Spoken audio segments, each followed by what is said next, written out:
My name is Patrick Jordan. I'm the HR Director for Coca-Cola here in the South Pacific.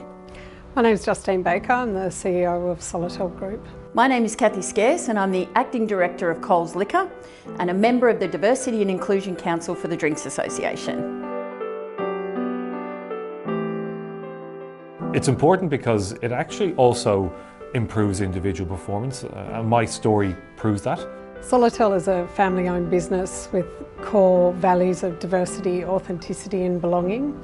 And we believe especially diversity talks to our customer base and allows us to be successful in a broad, diverse market, and that we as hospitality professionals should be as diverse as our customer base. Working with people from different backgrounds, different experiences and working styles means that we learn and we get another view. Diverse views make for better decisions and therefore drive a high-performance culture. The benefits of diversity are clear and unarguable, but this doesn't mean that embracing diversity is always easy. That's why we all need to show leadership and hold ourselves to account. Diversity is not the end goal, but it's just a means to a more inclusive, more just and more effective workplace.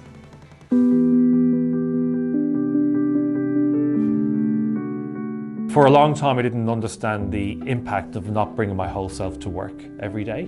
I was able to manage my personal journey of my sexual orientation with my family and friends, and that was challenging and took some time. But I never actually managed that in work.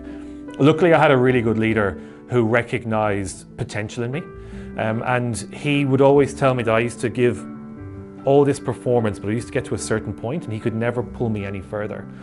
It wasn't until one day he asked me a question of, is there anybody special in your life? And that question changed how I brought myself to work. From there, I became a lot more aware of how he used language such as people's partners. He would ask me one-on-one about how I was going with my partner. And over time, I just gradually molded into the workplace.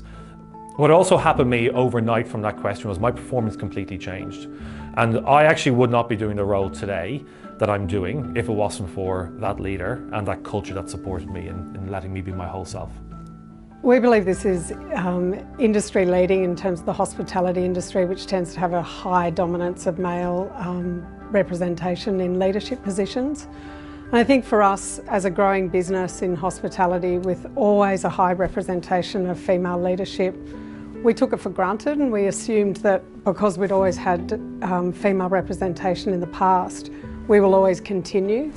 And it really dawned on us that as a growing company, you've got to work at it every day, and it's not HR's responsibility or just the CEO's responsibility, it's actually as a whole business approach. So we really learned from that, and it's taken a long time, and change management has been more difficult than we thought.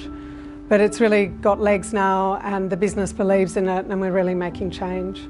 We knew we needed to be concerned with both diversity and inclusion, but realised that the principal responsibilities for achieving each lie in two different areas. Diversity mainly occurs during hiring, and inclusion is in maintaining a professional and productive atmosphere where all employees feel like a valuable part of an organisation. The challenge in a large organisation like Coles is making sure our ways of working complemented that. And all of our listening sessions and interviews showed us that this is not a natural state, and we need to provide great guidance and structure to our teams to make this a lot easier. We've made some great progress that's allowed us to achieve some wonderful results in gender balance, accessibility, pride, and our Aboriginal and Torres Strait Islander programs. But there is still so much more to do.